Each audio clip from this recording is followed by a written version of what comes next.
재계의 우려가 큰 한편 자본시장에선 이번 개정안이 저평가된 국내 증시를 끌어올릴 전환점이 될 것이란 평가가 나옵니다.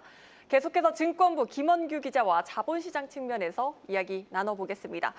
김 기자, 특히 자본시장이 주목하고 있는 부분은 어떤 부분입니까? 일단 이사의 충실 의무 대상 확대, 그리고 이 전자주주총회를 의무화하는 부분입니다. 단순히 주주 중심주의 전환을 넘어서 지배주주의 사익 추구로 인해 일반 주주들이 피해를 보는 고질적인 문제를 해결하고 자본시장을 정상화하는 데 초점을 맞추고 있습니다. 새롭게 강화된 이사의 충실 의무는 개정안 공포와 동시에 즉시 시행됩니다.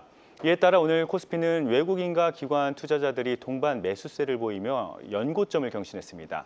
더불어 내년 1월부터 자산 2조 원 이상의 상장사들에게 전자주주총회가 의무화되는 내용도 자본시장의 중요한 변화 중 하나입니다. 그동안 일부 소액 주주들은 주주총회 날짜가 겹치거나 물리적인 거리 때문에 주총 참여가 어려웠습니다.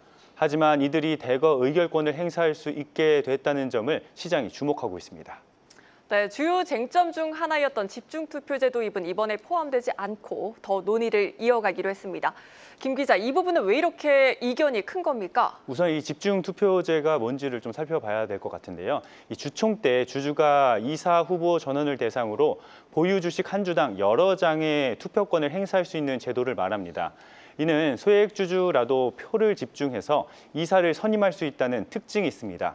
하지만 경영권의 불안전성과 특정 세력에 의한 경영권 위협 가능성도 제기되고 있는 상황이죠. 또 단기 이익에만 집중하는 인사가 이사회에 진입하게 되면 기업의 장기 전략에 부정적인 영향을 줄 것이란 지적도 나옵니다. 이에 따라 향후 공청회 등을 거쳐서 도입 시기를 추후 결정하기로 했습니다. 네, 상법 개정안 통과를 앞두고 미리 자사주를 처분을 하거나 자진 상폐까지 결정하는 상장사들도 잇따랐다고요. 맞습니다. 이 상법 개정안 일부 자체가 이 증시에 부작용으로 작용할 수 있다는 이유에서입니다. 소액 주주나 외부 세력의 영향력이 확대되면 경영권 불안정성과 그리고 주가 변동성이 커질 수 있다는 이유에서입니다.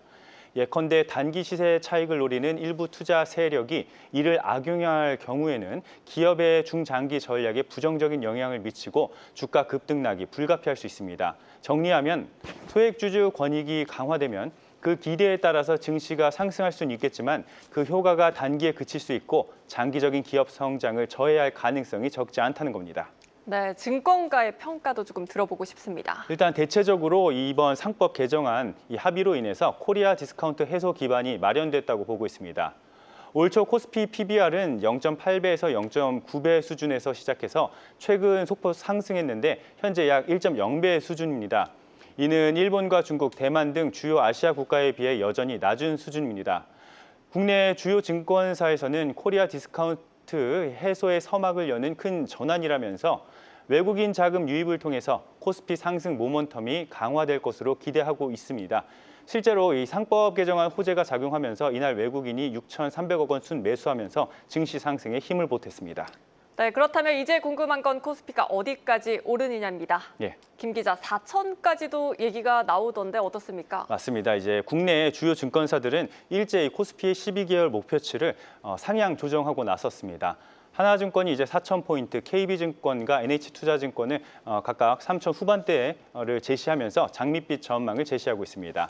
특히 하나증권은 상법 개정 후에 단기적으로 3,710선까지 도달할 것이라고 전망했습니다. 한편 증권가는 상법 개정 이후 배당소득 분리과세 논의가 본격화될 것으로 보고 있습니다. 최대 주주의 세 부담을 완화해서 고배당 확대를 유도하기 위한 조치입니다. 네, 증권부 김원규 기자였습니다.